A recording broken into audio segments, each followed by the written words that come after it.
What is up? We are Wrestling Maniacs out there worldwide. I'm the host with the most, the best one, Mr. We Are Wrestling.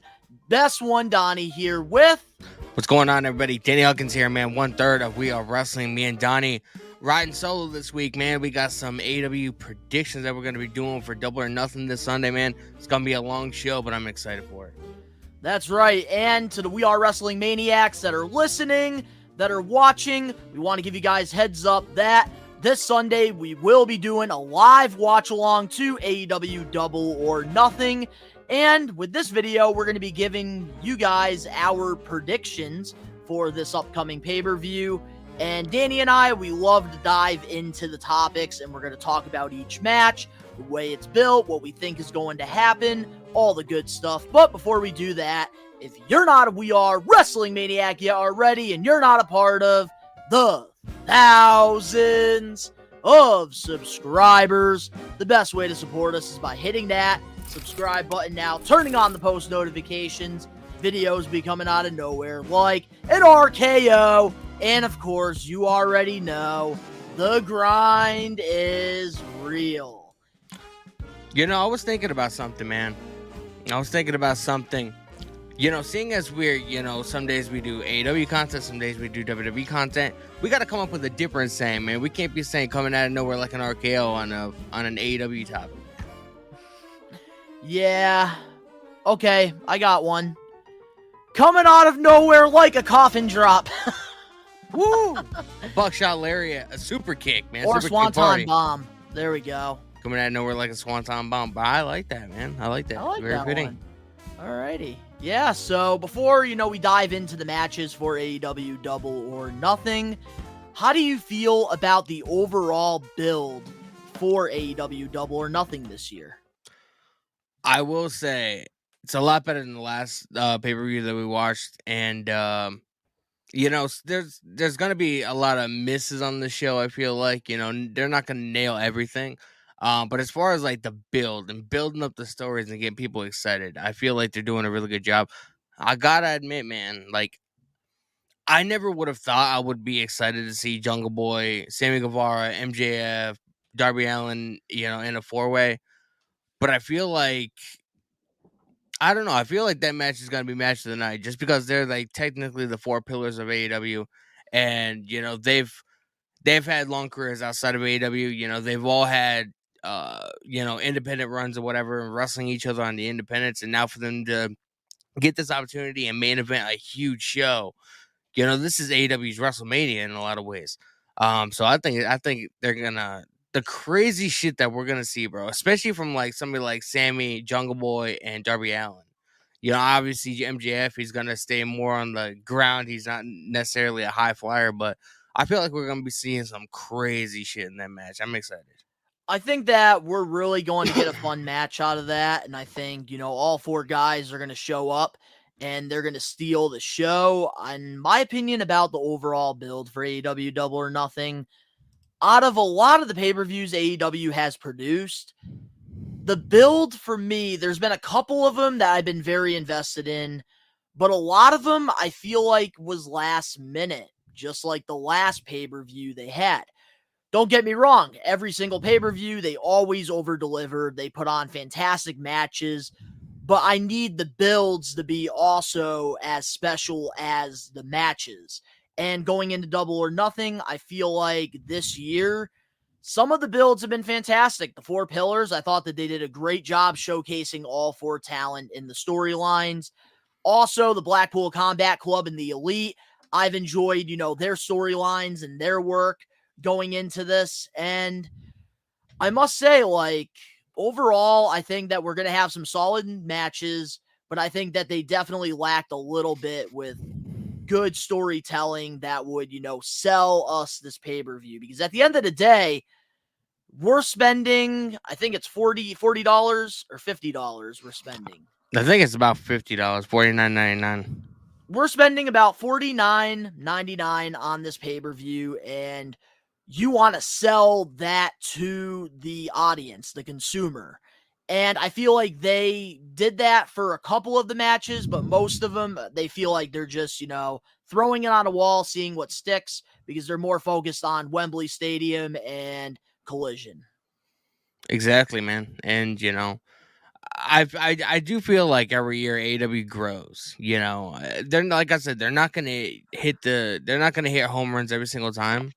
But I do feel like the build for this show has been a little bit better. There's still some tweaking that needs to be done. It's not perfect, but I do feel like there's more of a build and more of a story going into this show than there was the last show. So Yeah, no, that is, very true. I definitely got to agree with you on that one.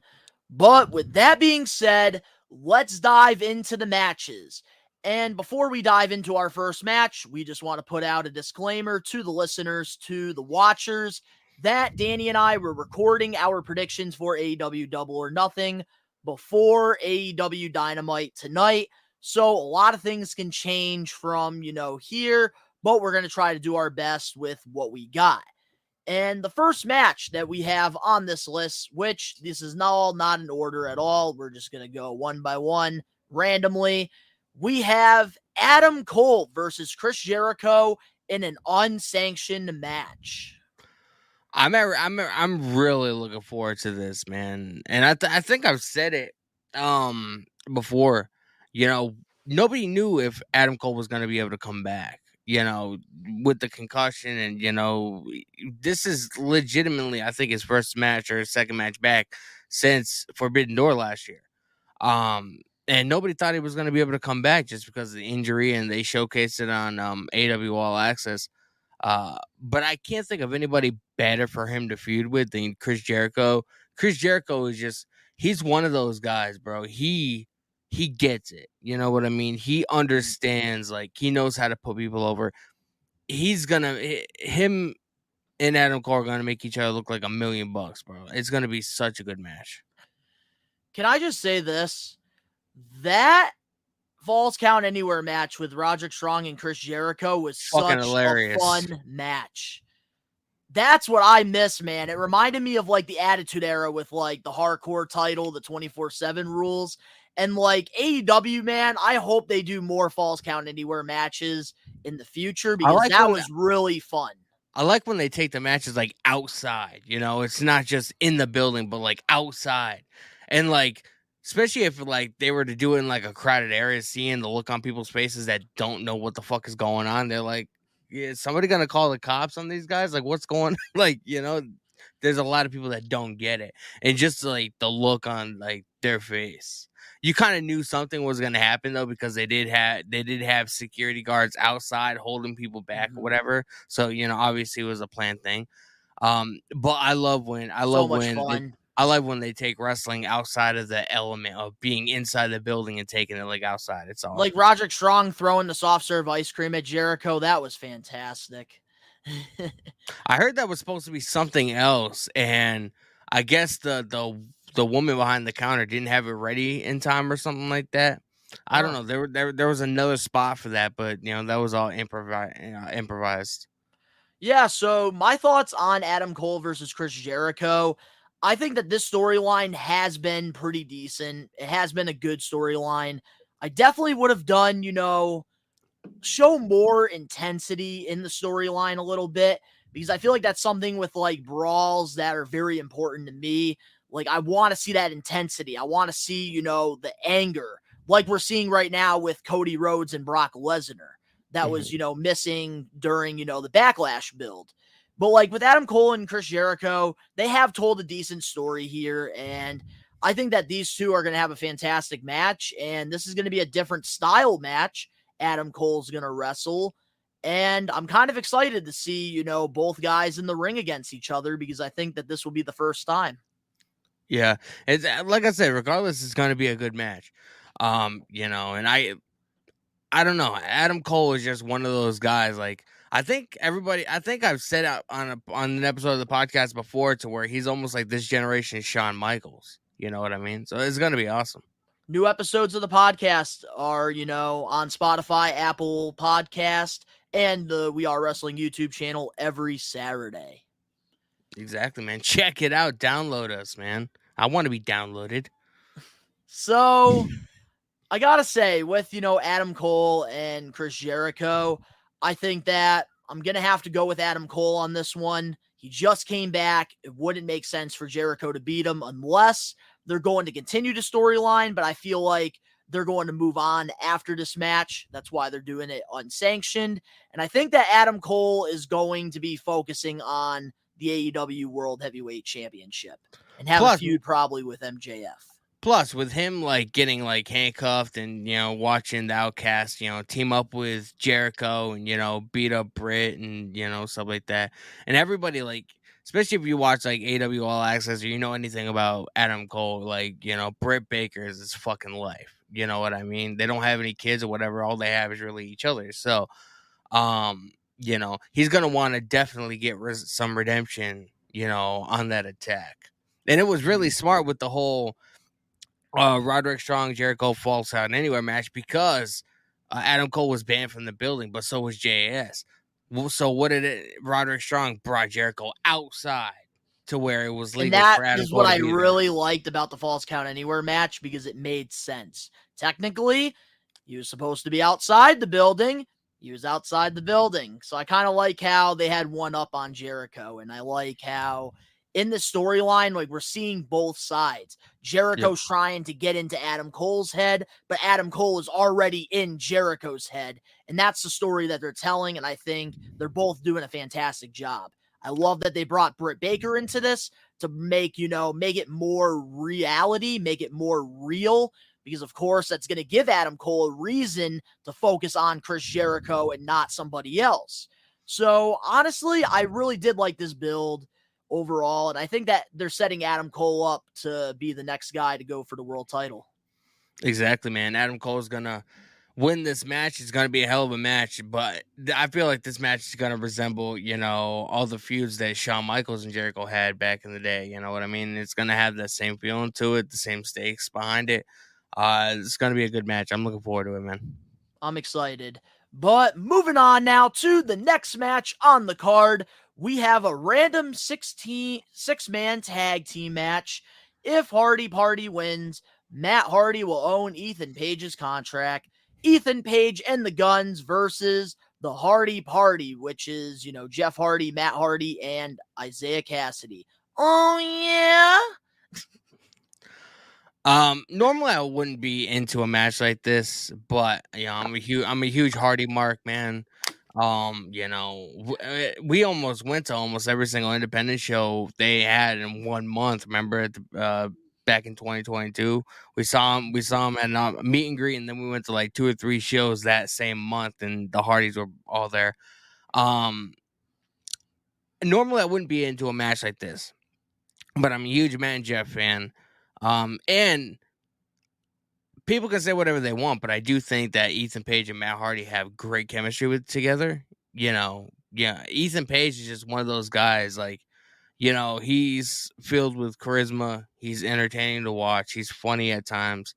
I want to know what they're like, how they're going to go about this, like what the Hardys are going to put Ethan Page through if they do own Ethan Page's contract. It's not going to be great, but it's going to be entertaining. I'm looking forward to it. Here's the thing, like for me, I'm on the opposite side of the fence here because I feel like all 6 of these guys that are going to be in this match deserve so much more. And I thought that the storyline should have ended during, the whole deletion match that they had on the Hardy compound. And I think they should have moved on from that. Ethan Page has a lot of promise. And when the firm first came together, I thought that this was going to set Ethan Page up to that next level that, we've been wanting for a while. And at first, it was looking very good. He was, in the finals against Ricky Starks, for a shot at the AEW World Heavyweight Championship. They were, putting him on TV as one of the main acts, going after MJF, going after, Jon Moxley. He was feeling very important. And I feel like a lot of that has just, diminished ever since the Matt Hardy storyline. I'm glad they get TV time, but I wish that they would be doing more. And obviously the Hardys, we already know what the plan's going to be. At Wembley Stadium, they're going to want the Hardy Boys versus FTR for the tag team championships. and they're not going to want to throw the Hardys right into the tag team title picture because you have to give it time. And Isaiah Cassidy is starting to get more over with the crowd, and he's gotten great chemistry with Matt Hardy, mentoring him and Mark Quinn the last couple of years. So I understand why they have that pairing, and Isaiah Cassidy is starting to become his own, which I'm very, happy to see that, because before he got signed to AEW, him and Mark Quinn, I used to watch them all the time in, Blitzkrieg Pro and, Northeast Wrestling before, getting this opportunity. So seeing a guy that I've watched grind all those years in the independent circuit to get to where they're at now, I'm very happy about that. I just feel like the Guns, they even deserve more. I know that they lost to FTR. Maybe I would have rather had the Guns versus FTR during Double or Nothing than Jeff Jarrett and Jay Lethal, because they lost the titles. They should get a rematch clause. Jeff and Jay, they've already lost more times than the freaking fingers on my hands, yet they're getting another title match, and I'm really not looking forward to that one. But I gotta say, man, the 6-man tag match, I'm not really behind it that much. Like I said, is it gonna be fantastic? Is it gonna be a show stealer? No, it's pretty much mindless entertainment. That's exactly what a match like this is for. And every card has to have a match like that, to where you just shut your brain off and just watching guys beat the hell out of each other, and they're gonna get a huge pop because everybody loves Matt and Jeff. And like the Hardys, they've done the grind, bro. They've done pretty much everything there is to do outside of obviously winning the AEW tag titles. And that'll come in due time, I'm sure. I'm sure they'll hold the titles for a little bit before they hang up the boots and call it quits. But I feel like for many years all they did was grind and worry about championships and worry about being some of the top guys or whatever. Yeah, and I want to have fun. I feel like they're at the stage of the career to where they just want to go out there and just have fun, man. That's what it's all about. Like, if you're not having fun, pro wrestling, then you shouldn't be in the business to begin with. Yeah, no, I agree. I think for me, I would have enjoyed the Guns versus the Hardys on the show. That would have been a tag because they could have had the Guns attack the Hardys a few weeks ago. That's how they could have started this feud. And why are we bringing the Guns back with Ethan Page and the Firm when they were originally a part of it, but then after, I think it was Full Gear, they disappeared from the group and they focused on, the Acclaimed feud and winning the tag titles. Yeah, that would have made a lot of sense too, because back in the day, back in like 1999, 2000, the Hardys had a lot of wars with the New Age Outlaws. So all these years later, to have the Hardys have wars with Billy Gunn's kids, bro, that would have been like a 20 years, full circle moment in a way. I would have, now that you mention it, I would much rather have that match. Don't get me wrong. Ethan Page and Isaiah Cassidy are very talented. All 6 of these guys are super talented. I just wish that, they would be doing more with them. And if Hardy Party wins, Matt owns Ethan Page's contract. What is that supposed to mean? I think it's because secretly Ethan Page wants to be aligned with the Hardys. He said how big of a fan he was when he was a kid, and to have be in a storyline with them is like a dream come true. So I do secretly think that he talked to Tony Khan, was like, yeah, I want to partner with the Hardys. How can we make it make sense? I honestly think that's why this match came about. I know. I just feel like Ethan Page is a bigger star than how they're booking him, and I feel like he deserves a little bit more. But who do we have winning this? I gotta go with Hardy Party. It just it doesn't make sense for Ethan Page to win, and if the Hardys win, they get Ethan Page's contract. But if Ethan Page wins, what does he have? They didn't announce anything that he has, so it only makes sense that the Hardy Party ends up winning, and possibly this the end of the Firm. I do think Big Bill, a lot of people like his pairing with Lee Moriarty. I think he should go back to, being Kaz XL. I think AEW and TK need, I think AEW and TK need to bring in Enzo. I had a brain fart there for a second. And put them as a tag team. They tag team on the independents. They still have really good chemistry together. I mean, bro, one of the funniest moments in my fucking life was the whole boxing scene in Northeast Wrestling between Matt Hardy and Enzo, bro. That shit fucking had me dying. I would love to see that on like I a wouldn't national mind level. seeing that too, man. I got to agree with you And because the Enzo can tag still teams are talk. lacking right now. So why not bring something that's not broken? And Enzo can still talk, bro. Enzo is he's better probably now than he was when he was in WWE. I don't know why TK wouldn't capitalize on this opportunity. You already have Morrissey. Bring in Enzo, bro. It makes fucking sense. Yeah, no, I got to agree with you on that. But honestly, I'm going to have to go with the Hardy Party. I just hope after this is the end of the Firm and the Hardys story. Let's give the Hardys more consistent tag matches on Dynamite and Collision, the next few months to build their resume up so that they can go against FTR in that dream match in Wembley Stadium. Because we do have a lot of tag teams that aren't being utilized. We can have the Hardys versus Butcher and Blade. We can have the Hardys versus the Guns. We can have the Hardys versus Jeff Jarrett and Jay Lethal as a good filler. So, like, there's definitely things you can do there. I just don't want the Hardys to get thrown into it. I want it to make sense. Exactly. And, like, I don't even know if the Hardys and FTR have had any kind of interactions. I don't know. I don't know. Not yet. Unless they did in like WWE in like 2017, but that doesn't really like my memory when it comes to that time. I don't remember much. I know I have no recollection of it. So, I mean, like I said, either way, this match is going to be mindless entertainment. It's going to be entertaining. It's going to be fun to watch. This is one of those matches where shut your brain off, just relax, eat your popcorn, drink your Gatorade or whatever. And just watch dudes perform in the ring. Because either way, regardless if this match is going to steal the show or not, each one of these guys is insanely talented. And it's awesome that they're going to be able to showcase their ability on a large scale. It will be. But now, speaking of a great shut your brain off match, we have a singles match for the AEW TBS champion. Let's keep this one short, please. Jade Cargill versus Taya Valkyrie.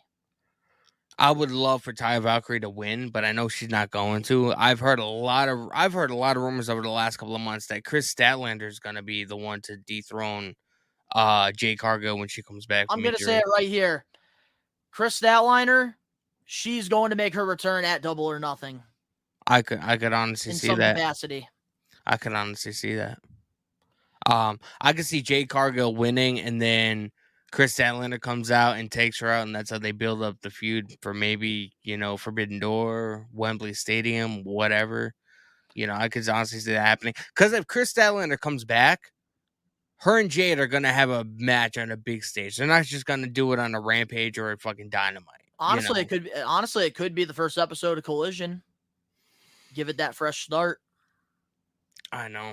I mean, it could be, but I don't know. But here's the thing. I think, Chris Statlander, she's going to make her return. I hope that's the case because that's the only thing that's going to be exciting about this. Taya Valkyrie is very talented. Jade Cargill is very talented, but bad booking is what makes this match not exciting because Jade Cargill's title run at first was all right, and now it's just become this really repetitive thing. They're having her go against nobodies half the time. Yeah, I was just about to say that, like, I will say, like, for somebody that's never wrestled outside of AEW, I think she was like a bodybuilder, and somebody from AEW discovered her and wanted to bring her in or whatever and trained her and stuff like that. So she doesn't know anything outside of AEW. So WWE was interested in her at one point, but because of the schedule, she turned it down because she had her daughter. Yeah. But she has improved so much since she came into the company. She used to be really green. You can tell she, bust ass to, she really loves this business.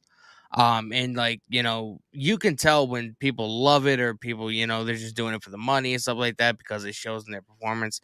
She has gotten really good, really fast, surprisingly. I think she's only been at it 2 years. Like, she's gotten really good. But the thing is, everybody talks about how dominating her title reign is and how dominating she is or whatever. And I hear even people comparing her to Roman Reigns and stuff like that. It's fucking ridiculous. Please don't do that because Jade Cargill is good, but she's not Roman Reigns status. So yeah, Jade Cargill, everybody compares her, title reign to Roman Reigns, like I was saying, and saying how dominating her title reign is. But I don't understand how, she gets all this praise when 9 times out of 10 she's beating jobbers and people that enhancement talent, people that are supposed to be there to make her look good. I mean, if she did that once in a while, and like we have yet to see her go up against people like Jamie Hayter, Britt Baker, Saraya, Tony Storm, like That's all where my these problem people. is. It just, I feel like she's diminishing her title reign, with only facing enhancement talent, because it doesn't make her like, at first it makes you look dominating, but when every single match you're in lasts like 15 to 20 seconds, sometimes maybe 2 minutes at that, like it doesn't make you look that good or that, tough. And they do it just for that number. And I even forget sometimes that she's the TBS champion. I forget that there is a TBS champion because of how lacklusterly boring this title run has been. And no dissing, I'm not dissing Jade Cargill. I think she's fantastic, like you said. The last 2 years, she's improved drastically. I remember her first promo with Brandy Rhodes, and she completely botched it to, getting to where she's at now, working very good in the ring. One of, my favorites in the AEW women's division, I would say, like the way she presents herself. She makes you, feel like she's $1,000,000, which that's what you want in, a big star. And I also really enjoyed her run with Smart Mark Sterling a lot. I don't know why they decided to, cut that. I know at times he still comes out with her and stuff. They've been slowly bringing him back. But I got to say, with Jade Cargill, a lot of these matches is just for the number, for the streak. And I'm just getting tired of this title run. Like, I feel like somebody like Britt Baker could use the TBS title because Jamie Hayter has the AEW Women's World title. So there you go. That can build more into the storyline with the Outcast, because right now that's the biggest storyline AEW is trying to push in their women's division is the Outcast versus the AEW Originals. And that championship can definitely do more good than harm when it comes to that storyline. And I just feel like, this title, I forget it's even there. And Taya Valkyrie, she's very talented, but they pretty much just have her as a filler for Jade Cargill, which, I don't like that. I feel like Taya Valkyrie definitely deserves a lot more. Why can't we get like a storyline with Taya Valkyrie and like Ty Mello, for example? Or, Anna Jay, or, somebody else that like could definitely, push her more, because she's in the same position that she once was in WWE. And we already know what's going to happen. It's going to be Jade Cargill. She's going to retain the title. Hopefully Chris, comes back and takes that title off of her so we can, bring some prestige back to, the mid-card women's title. Yeah. Yeah, I don't really think too much about this match. Like, this is, again, just like, we were just talking about with the Hardy Party. This is another match that, for a lot of people, mindless entertainment. There's really nothing to it. Taya Valkyrie, she hasn't been getting booked that great since she came into the company. Part of me even thinks, we'll go as far as saying maybe she made a mistake into signing with AW. And I'm an AW fan, man, but they sign people way too fast. They don't have the TV time to showcase everybody. So like, you'll see somebody make a debut and then you won't see them for 3-4 weeks. And then they'll come back randomly and like, that's their biggest issue. And like, there's they're not nothing thinking meaningful about it. long term when they're signing these talent. And that's the big issue with AEW that I have. And I'm a day one AEW fan. I still enjoy AEW a lot more than I do with WWE because I prefer, the pro wrestling over the sports entertainment. But that's the issue. Like, when they're bringing these people in, they're not thinking a year from now. They're not thinking 6 months from now. They're thinking 2 weeks. Yeah. Sometimes even a week. Pretty much, man. Long time storytelling is, killing AEW in a lot of ways. I think so. Yeah.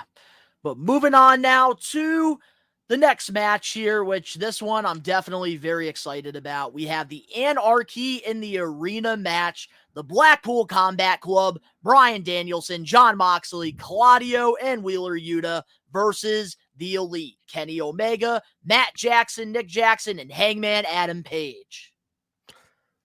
This is definitely a match that I'm looking forward to, man. Anarchy at the Arena last year, didn't they had Jon Moxley's song playing for like 5 minutes?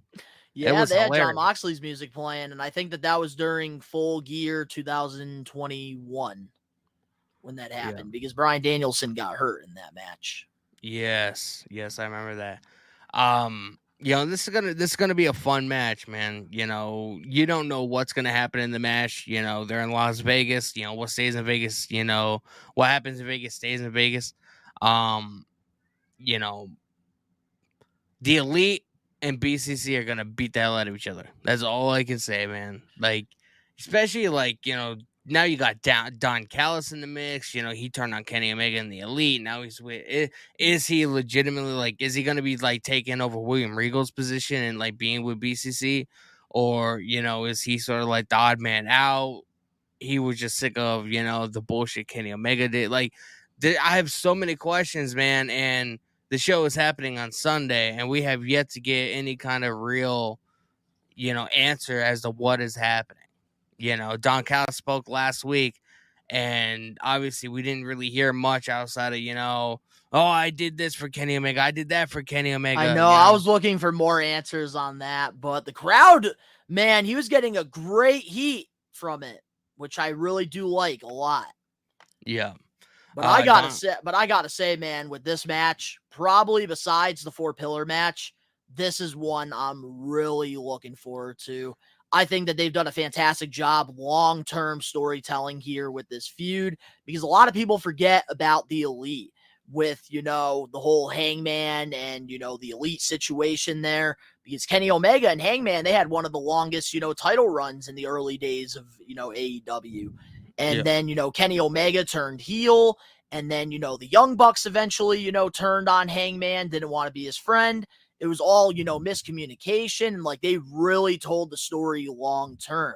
Even when they were doing programs with other people, they were still doing little things to, build to this moment when they all came back together, because they have one goal now, and that is to take out the Blackpool Combat Club. And now with the Blackpool Combat Club bringing in Bryan Danielson and having them as full heels, I love it. Right now, to me, they're probably my favorite faction in AEW. I love, Bryan Danielson having this edge to him now ever since, losing to MJF in that, great Iron Man match. And, Jon Moxley kind of taking the back seat now. I really like that as well, because I feel like sometimes, in wrestling, less is more. And Jon Moxley has been shoved in our faces a lot. And, now Bryan Danielson is taking the lead, and I think it's only going to benefit Jon Moxley, moving forward. And I got to say, man, this one's going to be a good one. And I'm going to have to say the Blackpool Combat Club is going to be at the Elite this time, because the feud will not end at this pay-per-view. And I think that Don Callis is going to be, a factor in this. And I think that Takeshita is going to join the Blackpool Combat Club. And I love how they added a botch into the storyline, bro. When Don Callis was getting beat up backstage and he ended up, getting cut open. That was a botch, bro. He wasn't supposed to bleed. His forehead hit something on when he fell to the floor. Because Sean Ross Sapp and Fightful posted an article about it the Thursday after it happened and said that wasn't supposed to happen. So, I mean, adds elements to the story, I guess, with whatever story they're trying to say. I think that Takeshita, he's going to, join the Blackpool Combat Club, because there's always a saying, once you bleed with the Blackpool Combat Club, you're a part of it. And, we saw that with Wheeler Yuta. And, we saw it with Takeshita. He got his, ass whooped, and they made him bleed. And, I think that he's going to be, the 5th member of the Combat Club. And I think the Elite, they're going to get, somebody else involved in it. And I think eventually the way that this feud is going to end, it will be blood and guts. I will say, man, like as far as this feud goes, right? I'm a little iffy on the whole, everybody in here is amateurs. I'm not. That just seems more like childhood, childish bullshit. I mean, I feel like as creative as everybody in BCC is, they couldn't have come up with something other than just calling everybody in the company amateurs besides them. It's just, I don't know, that doesn't really sell me on too much as far as like the storyline goes and like the promos and stuff like that. Because everybody knows how fucking talented John Moxley, Danielson, Claudio are. Obviously, Will Yuta, he's still learning, he's still growing. But Moxley, Claudio, and Danielson, like they're first ballot Hall of Famers. They've been in this business a long time. So it's just weird to me that they can't come up with anything, more creative than that. As far as selling me on the storyline, but.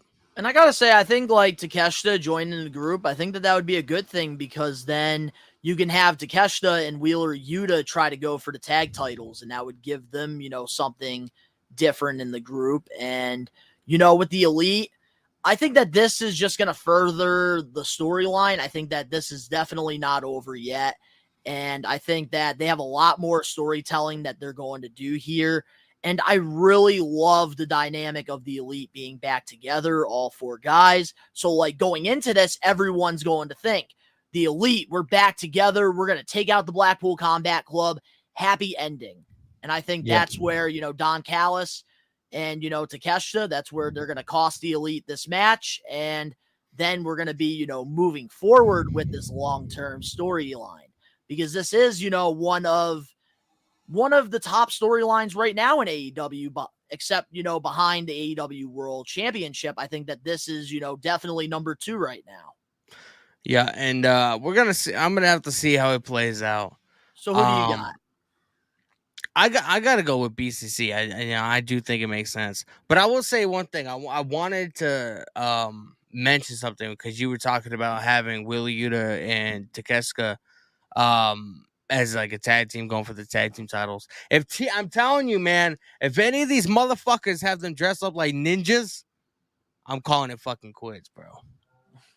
And I don't think that's going to happen if they're a part of the Blackpool Combat Club. They're going to be taken seriously, and we need more tag teams. So it only does make sense if they, pair those two up. They have a similar style in the ring that I think could really, work well with team chemistry. But yeah, I think BCC is gonna win. It's gonna be a hard hitting match. But then again, like I can see the Elite win in this match, and then obviously the feud's gonna get carried over.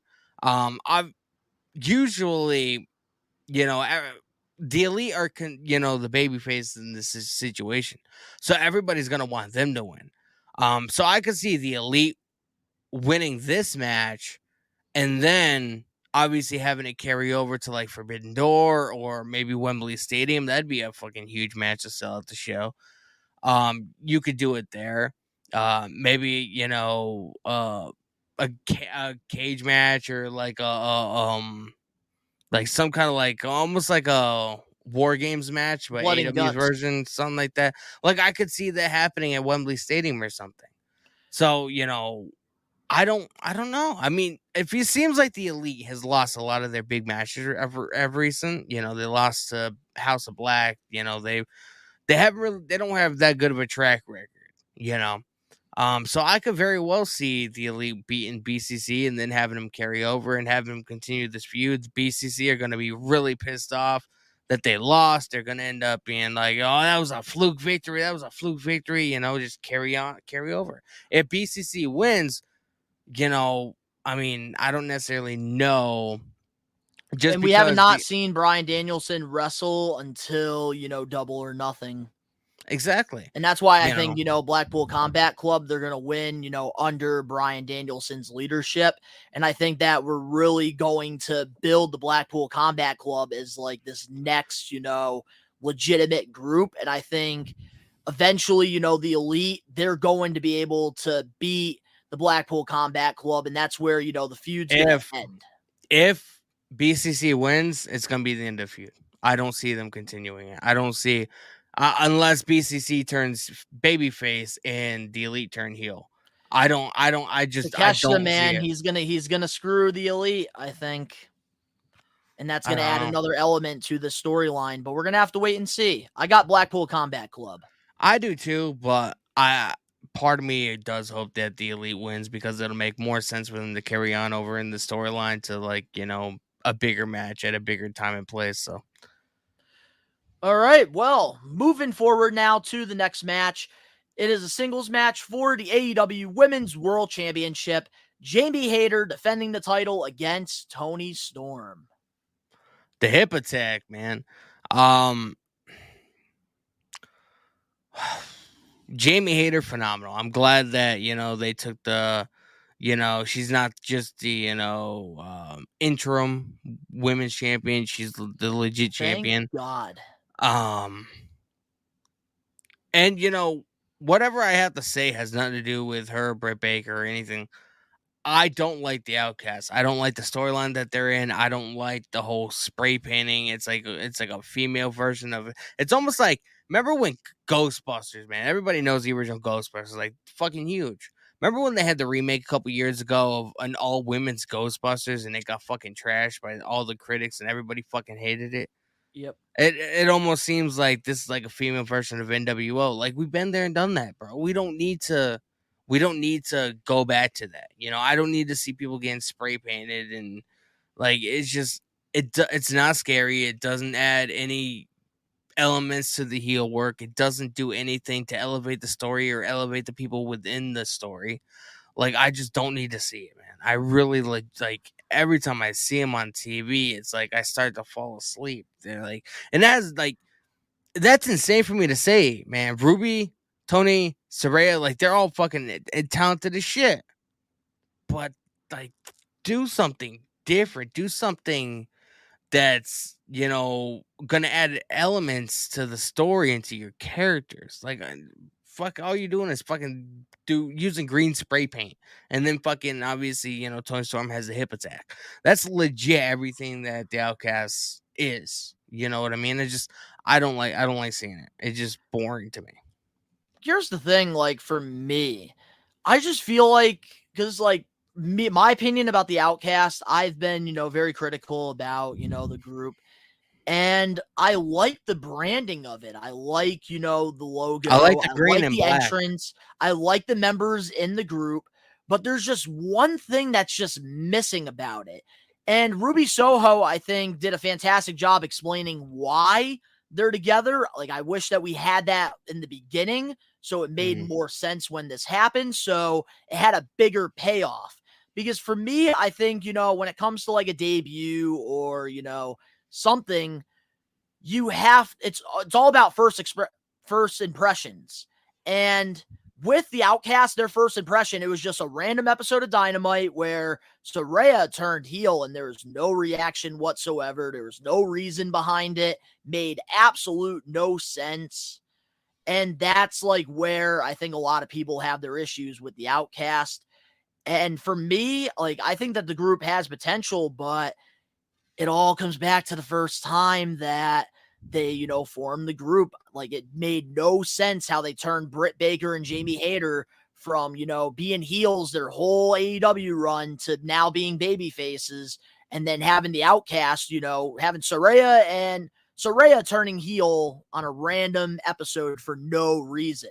Like, if she went for the AEW women's title and lost and then attacked Jamie Hayter after that, that would have made sense. They should have done something there. But why was it random? That's the issue I have with this whole thing. But I do got to say, I'm excited for this match. Toni Storm's run has been a little bit of lackluster, but I think ever since she's been a part of the Outcast, she has been one of the positive things in that group. I like the way that she's being presented. I like the way that they're using her. And honestly, I think if she does win, because Jamie Hayter is, dealing with an injury right now, I think that she's going to have a way better title run this time around than she did the first time. Yep. Like I said, like I don't mind it. I like Saraya, I like Tony Storm, I like Ruby Soho. You know, it's just this storyline between them like has not been intriguing to watch whatsoever. Like if I had to say anything, I would consider it to be a train wreck. You know, missed opportunity after missed opportunity, It and all comes like back to that first time that they presented this group. you have these three legends pretty much, and that's exactly what they are because they've all, you know, Paige has been in the business a long ass time. Ruby So has been in the business a long ass time. Tony Storm has been in the business a long ass time.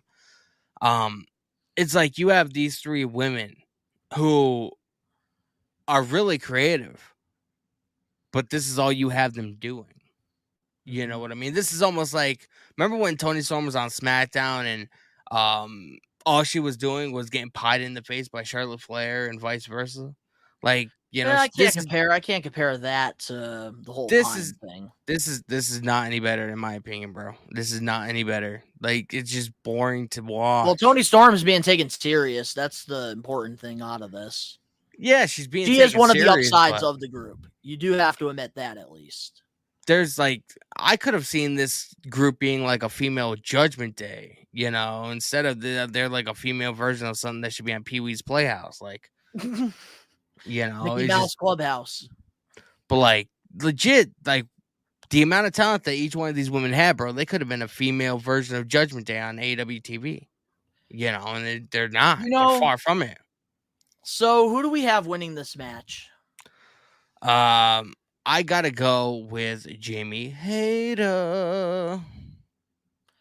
So for me, like I want Jamie Hayter to win, but I feel like it's going to be Tony Storm who wins this. And I love Jamie Hayter, but I think that Tony Storm winning the championship could be a good thing because eventually Saraya could get jealous of Tony Storm having the title. And there you go. You can break the outcast up right there, and we can have something bigger play out. Mm.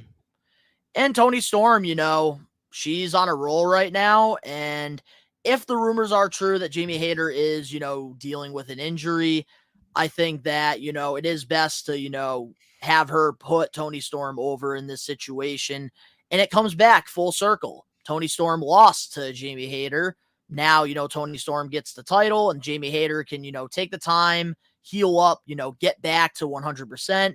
And when she comes back, put her back in the position where she was. And maybe Yep. have a feud with Britt Baker and we can have something bigger play off there. We definitely can. You know, I mean, I don't really think too much about this match because the build hasn't been that great, you know, and it hasn't really I haven't gotten invested in the story that they're trying to tell. But I do think it's gonna be a good match, you know, regardless. Like I do think all these women, you know, have, you know, everything it takes to be phenomenal performers, and they are. You know, it's just the storyline aspect that I'm not crazy about. Mm-hmm.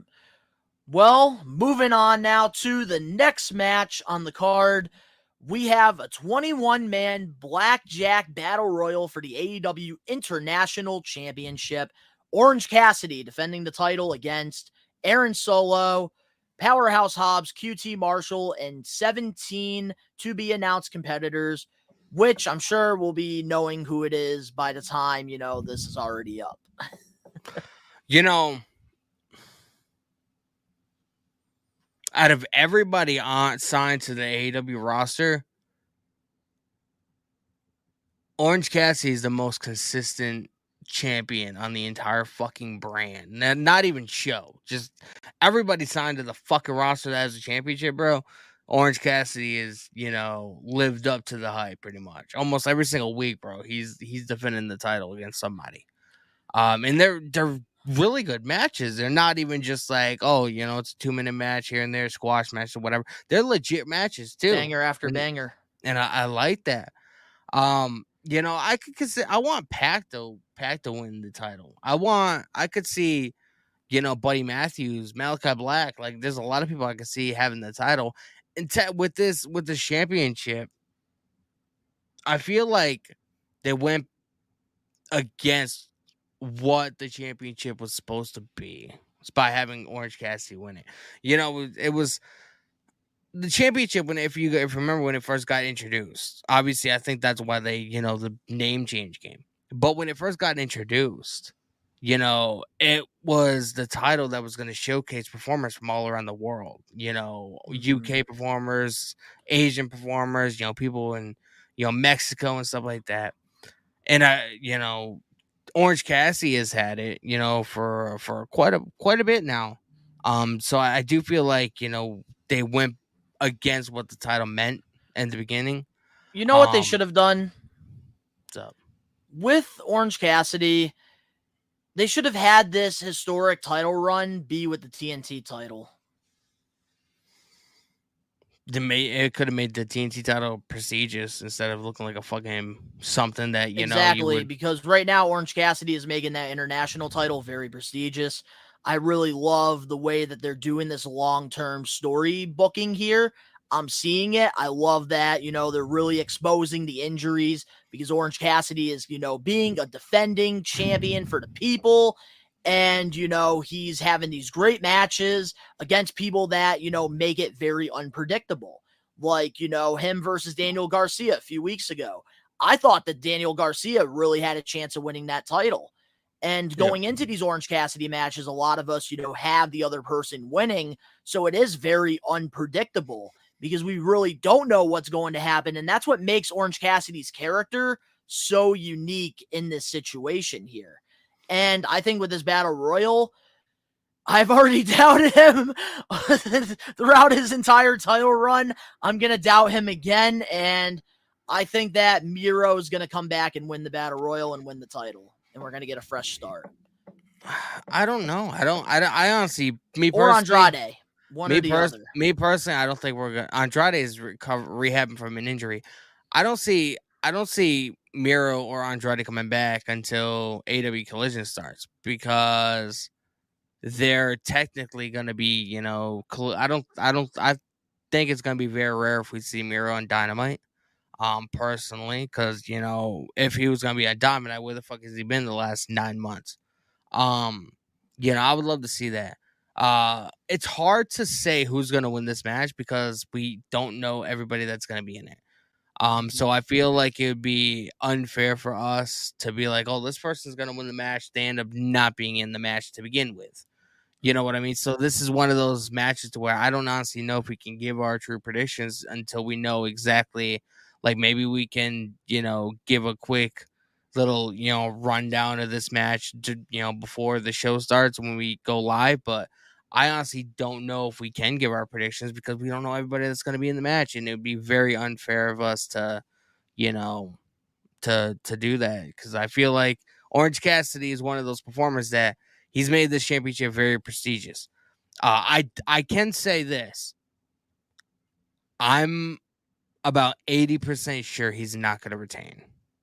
I can't say I 100 because, like I said, he's had a couple matches throughout his title reign. I thought he was going to lose. But I will say I'm about 80% sure he's not going to retain.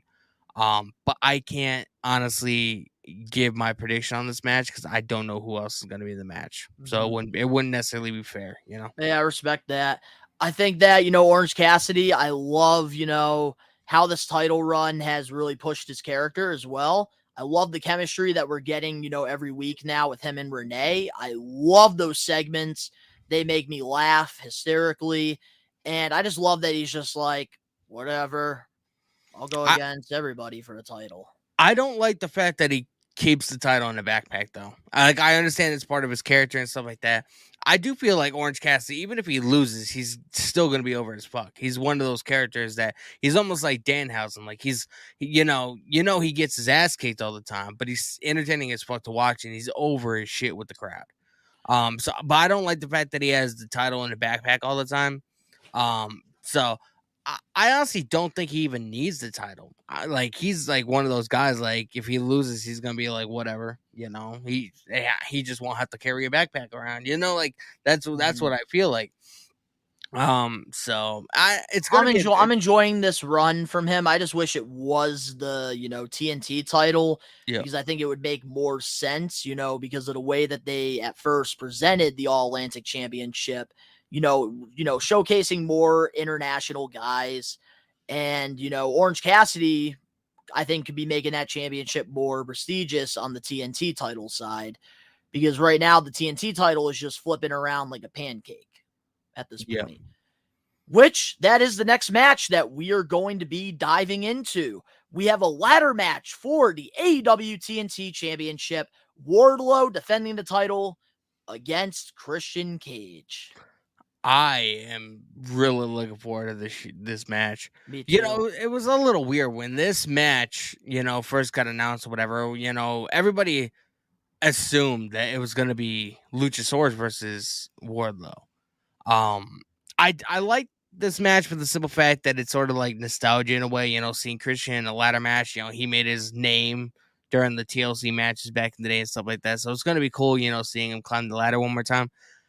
But I feel like it should have been Luchasaurus, man. I feel like Luchasaurus and Wardlow would have tore the roof off the building. As much as I like Christian, I don't think he's gonna win. And I do feel like in a way it's almost like he's managing Luchasaurus, but he took this opportunity away from Luchasaurus or whatever. So, I don't know. I just for nostalgia purposes, I'm looking forward to it. I'm looking forward to the match either way. But I'm one of those guys like, nostalgia and everything. I kind of wish Luchasaurus would have got this opportunity to showcase really what he can do because everybody knows how athletic the fucking guy is. And that's the thing. Like, I've already said this a lot of times, and I'm going to say it again. Luchasaurus' singles run has been very lackluster. I feel like he would be great with Lance Archer, with Oh Jake the yeah, Snake Roberts. I think that they would make a fantastic tag team. They have similar, wrestling styles, and you have the Murder Hawk Monster, and, pretty much, you got the dinosaur and Luchasaurus, and I think that they could make a really fun, dominant tag team in a division that's right now kind of lacking it because, they have a lot of these tag teams, forming trio groups. I have And, the perfect name for him. Team Rex.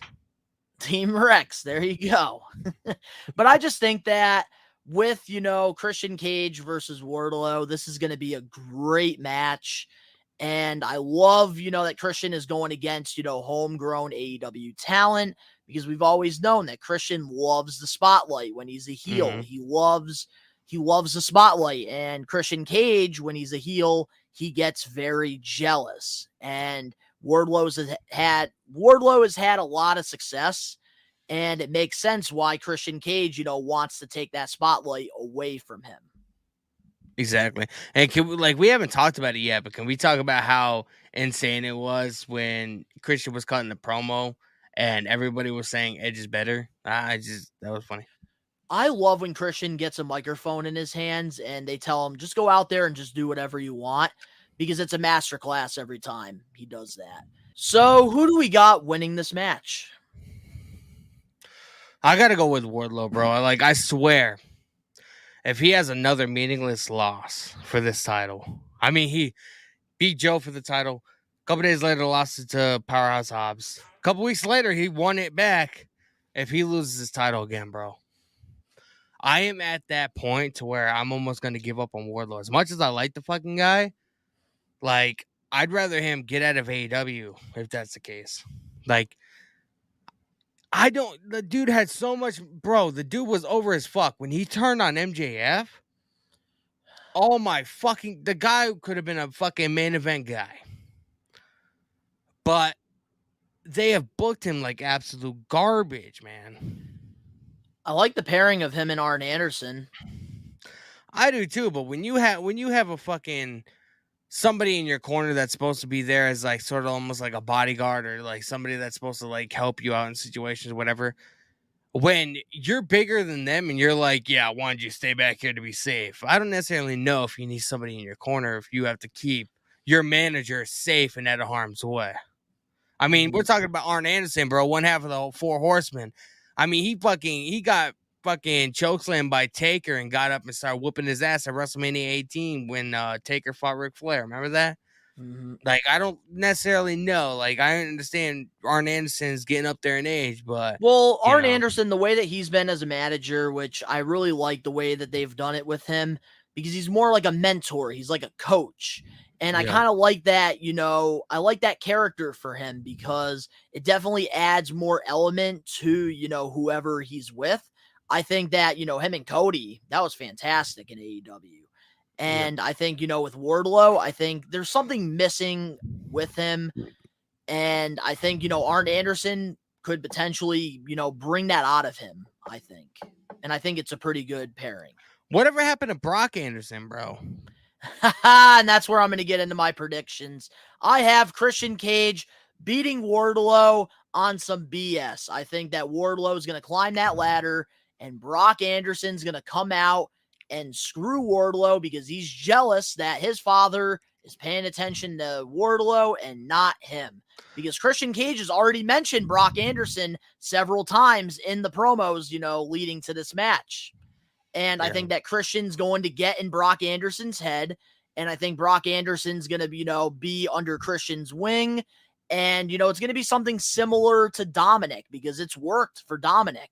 And Brock Anderson, they've had nothing for him since, joining AEW. And I think that, he's gotten very good in the ring. He's been doing a lot of independent wrestling shows. And if there's something for Brock Anderson, it would be something involving his dad with jealousy because, let's face it, as a babyface, he did nothing.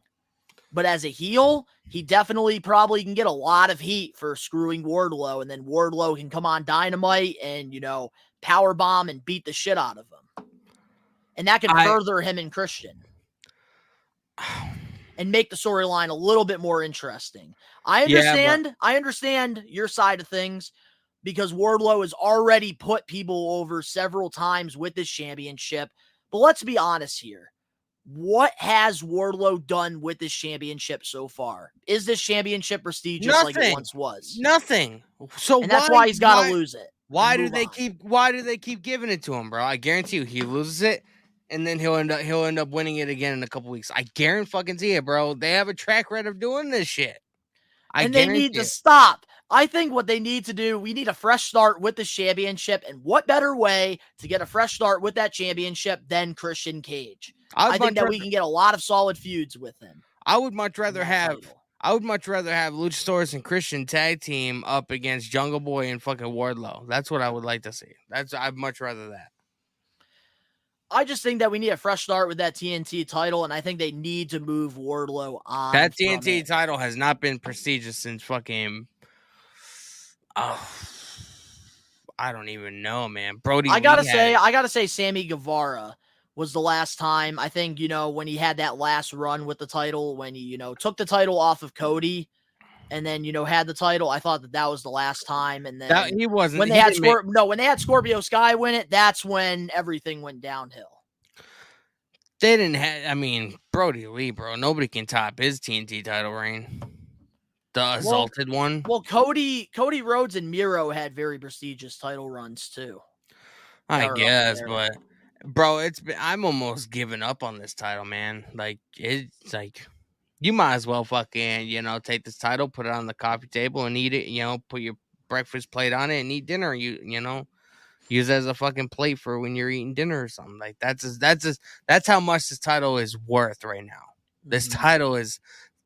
WWE's titles are more prestigious than this. I don't know. I just think that somebody like Christian could bring some prestige back to that TNT title more than Wardlow. Probably, but I don't think Wardlow needs to fucking lose, bro. TK and AEW are going to look so retarded if Wardlow beats Samoa Joe for it. A couple days later, loses it to fucking Powerhouse Hobbs. Then beats Hobbs, wins the title, and now he's gonna lose it again to Christian. Bro, they're gonna look like fucking idiots, and everybody's They're pretty much booking Wardlow like Cody Rhodes at one point, where Cody was the champion. He would lose the title. Arn Anderson would coach him, to get the title back with the happy ending, and a lot of fans didn't really enjoy that. And I can see the same situation happening with Wardlow. But I do think that Brock Anderson is going, when Wardlow's about to get the title, Brock Anderson's going to, flip that ladder over, and Christian's going to escape and win the title. And we're actually going to get a fresh start with the title. They need to do something, bro, because I'm losing all faith that this title is gonna be, worth anything. Right now it should be, displayed in like a public bathroom. That's how much the title's worth right now, currently, and that's the fault of AEW. Speaking of another lackluster match on the card before we get into our main event, we have a tag team match for the AEW World Tag Team Championships. Mark Briscoe will be the special guest referee for this. FTR defending the titles against, no surprise here, Jeff Jarrett and Jay Lethal. I was less excited about this match before we found out Mark Briscoe was going to be involved. Now, secretly, I'm actually looking forward to seeing what happens. Just because I'm a huge fan of Mark, bro. I love the Briscoe brothers. Russ and Peter J. I can't believe it's been 6 months, bro. It's nuts. I love what TK has done with Mark. Kept him on TV consistently. Allowed him to do this thing that him and his brother loved, and be able to carry on his brother's legacy. I like that. I love the what was it, when they were on the Briscoe compound, the farm or whatever, with Satnam Singh holding the baby and on Dynamite. Oh, that little vignette, I remember that. I like that quite a bit. And Mark Briscoe's dad was like, "You better not be trusting them boys," So if Mark Briscoe was not involved in this match as like special referee, I would have not gave two shits about it, just because I don't think Jay Lethal and Jeff Jarrett should have a title shot. I don't think, maybe Jay Lethal, but Jeff Jarrett, no. Jeff Jarrett, I feel like is past that, and now that they're adding fucking Karen Jarrett in the mix, it's almost like fucking the remnants of fucking in TNA. We've been there, done that. Do we really need to fucking recycle shit that happened fucking over a decade ago? Either way, I'm looking forward to it. Obviously we saw, I can't remember if it was Cash or if it was Dax. They pile drove Mark Briscoe when, the alcohol got thrown in their eyes at the end of Dynamite, or on Dynamite a couple weeks ago. We have yet to see Mark, have any kind of interaction with FTR regarding that whole situation. Like, whose side is he going to choose? And I feel like that's really what's going to sell this match is, people are going to know, is Mark Briscoe going to choose FTR, or is he going to choose, Jeff Jarrett and Jay Lethal and them, like, they're so meaningless on TV. They don't even have a fucking, like, a name to call their group. It's funny. So, my thoughts on all of this, I think that I would have no issue with this match if Jeff Jarrett and Jay Lethal didn't go against the Acclaim 3 times for the tag titles. If, Jeff Jarrett and Jay Lethal weren't a filler in Revolution in that, fatal 4-way tag match that nobody gave a shit about. I like the storyline that we have here. It's simple booking, and sometimes simple booking does work. And I think putting Mark Briscoe in the middle here, it makes sense. He's had history with Jay Lethal in Ring of Honor. He's had history with FTR with those, fantastic, tag matches that they had, towards, the end of, him and his brother's tag team. And I think, having him as the referee, it definitely adds an element to the match that makes it, somewhat exciting. I think, Karen Jarrett being a part of, Jeff and Jay, I like it if they decide to move on from Sanjay and Satnam. I think that, the dynamic duo of Jeff Jarrett and Jay Lethal with Karen Jarrett could work. And it could definitely be more entertaining than what we're getting with Sanjay and Satnam. We've seen it before, though, bro. Like, we've seen it for years on TNA. Like, what is there, new that they can do with the storyline involving Karen Jarrett and Jeff Jarrett, like, that we haven't already seen before? You know what I mean?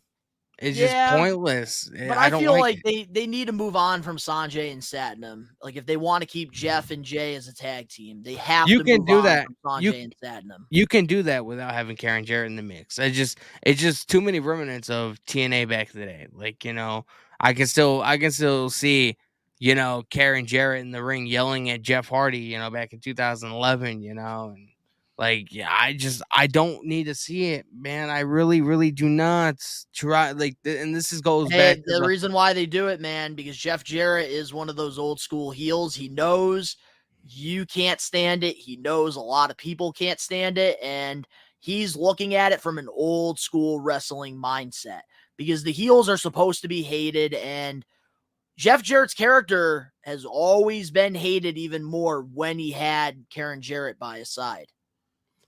he's looking at it from a fact that, oh, I can get my wife a job now. My wife I doesn't don't have think to that's live. the My case. wife doesn't have to live off of my money. Karen Jarrett, I've watched an interview with her. I believe it was on Chris Van Vliet's podcast not that long ago because I do like to follow certain people. And, she even said, like, when it comes to like being in wrestling, it has to make sense for her, to be a part of it. And if it benefits, Jeff, then she'll do it. And in this case, Jeff Jarrett, he's still in the best shape of his life. He understands the business. I know a lot of people don't like the fact that he's on TV consistently when you could be giving that to somebody else. But Jeff Jarrett has that experience, and what he needs to be doing in this run is putting people over. And, him as a legitimate heel, he's going to look at it from, that perspective. He knows that people can't stand him and, Jay Lethal with Sanjay and Satnam. And now bringing Karen into the mix, he knows we fucking hate it. And that's why, he is such a good heel at the end of the day. I just think it's pointless, man. Like Trust me, I think it is too. I'm looking forward to this match because of Mark Briscoe, and he's not even technically in the match, so that speaks I think volumes. FTR, Jeff and Jay Lethal, they're gonna put on a great tag match. I think, and I do think that FTR does win this match. I think that this is just a filler because I think the big match is FTR versus the Hardys in Wembley Stadium. I think, and we're just gonna have to wait and see. A bigger match would be FTR and CM Punk versus Kenny Omega and the Bucks or something like that. Yeah, but unfortunately, I don't think we're getting that. I don't know, man. You never fucking know. I mean, for months and months, you and Ben swore up and down Punk wasn't gonna come back, and I stuck to my guns. It was like he's coming back, and he is. I did have some hope. Ben was like, not happening. All I'm saying is never say never, especially in this business, bro. Did we ever think we were gonna see fucking Jeff Jarrett in 2023 wrestling for a tag team title? No. Nope. Did we think that Jeff Jarrett was gonna have Karen Jarrett on AEW TV? Nope. So yeah, I got FTR winning. You got FTR winning? I got FTR winning, and they're not going to lose to fucking Jeff Jarrett and Sanjay or Jeff Jarrett. I don't even know who's in the fucking match. Oh man. Let's move on. Yeah. Well, we got FTR winning this match, and hopefully they do something different with Jeff Jarrett and Jay Lethal. I like the connection. I like them as a tag team. I just can't stand Satnam and Sanjay Dutt. It makes no sense. Yeah. Just have Sanjay Dutt continue to do, his backstage role, which he's very good at. And Satnam Singh, send him back to, LA Fitness and send him, back to the NBA, or have him, wrestle on AEW dark matches before the shows, or Ring of Honor, where I don't watch it, so I don't have to see him. Moving on now to the main event for AEW Double or Nothing. We have MJF defending the AEW World Championship against Sammy Guevara versus Jungle Boy Jack Perry versus Darby Allin. The four pillars of AEW main eventing Double or Nothing. I'm really looking forward to this match, man. I don't know what else to say. Like the four pillars of AEW, they're going to showcase, all their abilities, and we know how talented they are, but I feel like a lot of people don't understand it. I've been hearing a lot of critiquing about, why is Jungle Boy and Darby Allin in this match? They're small and scrawny, and they're not talented in the ring, and there's just a lot of AEW haters that just don't quite understand how big this moment is going to be. For AEW alone. These are, 4 AEW originals in the match. And all these assholes online, AEW is only, WWE Light or WWE 2.0, and, they sign all WWE talent. And, bro, like, everybody that's in a huge match at the show are pretty much all originals in AEW. Everybody that's a champion on AWTV for the most part, AW originals. You know what I mean? Very true. So I like this moment's just gonna be huge, bro. It's gonna be out of this world huge. Like it's gonna be a huge moment for them. It's gonna be a huge moment for the company. And I feel like they're really gonna showcase to the world, like, hey, motherfucker, I may be small, but I deserve to be in this position right now. It's gonna be awesome. I'm really looking forward to this, fatal 4-way match. I think that honestly, right now in MJF's title run, this is definitely the best thing to do. He just came off, having one of the greatest Iron Man matches of all time with Bryan Danielson. And now, throwing him in like a filler type of, storyline, I think is a good thing for him because then it's going to feel more important when MJF eventually goes against Adam Cole, which I believe is the next Bro, that match is storyline that's going to happen. That match is going to be fucking huge, bro. So I got to say, overall with this Fatal 4-Way match, it has felt like a filler, match for MJF because I think that the long-term goal here is MJF versus Adam Cole because according to, some reports, they wanted the whole, thing last week on AEW Dynamite to where, Britt Baker, teases that it's going to be Adam Cole next, but they didn't want to spoil it because of this, main event, even though we all know who's going to win this match. It's obvious. But I do think that this is, this has been pretty entertaining. And I think that this is more about All Elite Wrestling than it is, about MJF's world title run, because this is going to be a historic moment that in AEW, we're going to be looking back at this clip of all 4 of them looking at each other in the middle of that ring during Double or Nothing 10 years from now. And this is going to be, definitely a legendary match. And I think that, this is well deserving for all 4 guys. I think that Sammy Guevara, has definitely been, one of the best, AEW homegrown talent. I think that Jericho right now is holding him back from his full potential. And the whole, situation with, his wife and then, the tie thing, that definitely didn't help Sammy Guevara because he was getting to that world heavyweight title as one of the top baby faces until all that shit came out. Then we have Jungle Boy Jack Perry, who, has a lot of promise. I think there's still some things missing, but he is getting a lot better on the microphone. I will say. He reminds me a lot when he's talking, similar to Bret Hart in 1997. Like, I'm starting to see that attitude with him, and I think eventually when Jungle Boy becomes a heel, that's where he's going to really take off. Well, I mean, look who his dad was, bro. His dad was like a Hollywood A-lister for a lot of years, So, I mean, that I'm pretty sure that, obviously pro wrestling, it's, stage, it's acting, it's, so many elements like that go into it. So, I mean, he had a head start above anybody else, I think. But he's really done a fantastic job holding his own throughout this entire feud. Mm-hmm. And then we have Darby Allin, who obviously is one of the most popular homegrown AEW talent that I would love to see win the AEW world title if they were going to, take it off of MJF. Darby, did you hear what he's going to be doing? Did you hear what Darby Allin's going to be doing? What's he going to be doing? He's going to be taking 10 weeks off of television next April or May, and he's going to be climbing Mount Everest, and he's going to plant a giant AEW flag at the top of Mount Everest. That's awesome. I did see something about that. But I do think like all 4 guys, they have really proved themselves to be the 4 pillars of AEW. And I'm really looking forward to this. I think that MJF is obviously going to be the one to win this match.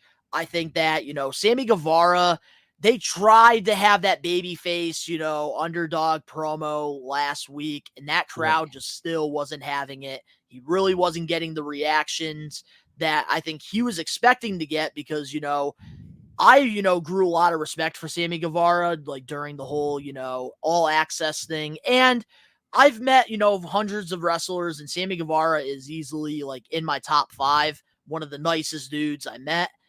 But, like he's still not very over with the crowd. And a lot of the things that happened, behind the scenes might have cost him, that AEW world title. I'm confused. Is he babyface or is he still part of JAS? I'm so confused about like what's happening, bro. He's been babyface the last several weeks, and we haven't he hasn't really been with JS in a while, and That's I why don't know I'm what's just going waiting for on. that big payoff to happen where like he turns on Jericho. Like I would love that to be their next feud. Like Jericho and Sammy Guevara, they should be building that for Wembley Stadium because there's history behind that. It does almost seem like every single faction Jericho's had in AEW, Sammy Guevara has always been like his right hand man. You know what I mean? Even before Jake Hager came There's in the nothing picture. bigger for Chris Jericho at Wembley Stadium than Sammy Guevara, I think. But I want them to have I want the story to be, obviously it's got story because of like their history with each other. All summer build this. I want them to have a great story. I want them to have a lot of story going into the match. I don't want this match just to randomly be thrown out there. You know what I mean? Can't be, because then it's not going to be as good. Like with Chris Jericho, you can have him be disappointed in Sammy Guevara after he loses this, opportunity. And Jericho could be disappointed in him. And Sammy Guevara could be really questioning, like, Jericho Appreciation Society. And Jericho can turn on Sammy Guevara to where the fans are going to start getting behind Sammy. And that's how you can build this feud and have it, you can have multiple matches and, add a stipulation to the Wembley Stadium match between the two. I think that's what they really should do with Sammy Guevara moving forward. For all we know, bro, obviously we said earlier on in the video, we're recording this before Dynamite, so we don't know what's going to be, announced by the time this prediction video does come out. But for all we know, we could have like a backstage, segment with Sammy and Jericho tonight, and Jericho pretty much wishing him luck, and Sammy being like, "I'm gonna bring the title to JAS," and then it doesn't happen, and that's what really gets the ball rolling on this match happening at Wembley Stadium: Jericho versus Sammy Guevara. And it would be great for Jericho to be in like an actual long-term storyline with, somebody that he's been working with since, joining AEW. But now, diving into, Jack Perry, I've been very impressed with him, throughout this entire 4-pillar storyline. I'm starting to see, the potential that, other guys are seeing with him. I might not agree with, his mindset with, when it comes to the wrestling veterans and, what he was saying during that whole, trip that he had in like the UK. Mm-hmm. I didn't really, I don't really agree with a lot of his, takes, but I'm not going to take away his talent that he has. Like, I think that he's fantastic. I think that, the best is yet to come for him. And with Darby Allin, I think that they like really need to do something with him. I feel like, if there's anybody out of, all 4 of them that I would like to see, it would be Darby Allin winning, but I don't know what they're going to do with him. Like, they just keep having him in these filler type of feuds and matches, and it's like whatever they do with him, he's still over with the crowd. But I kind of want something, different for Darby. Yep. I do think how I think it's going to play out is all 3 of these guys are going to spend a lot of the time beating the shit out of MJF. Because MJF is that cocky son of a bitch that thinks he's better than everybody else. And obviously it's in his catchphrase. So, Darby, Jungle Boy, and Sammy, they're all going to beat up MJF, and then they're going to beat on each other or whatever. And then MJF is going to he's going to win. But I do feel like, he doesn't necessarily cheat.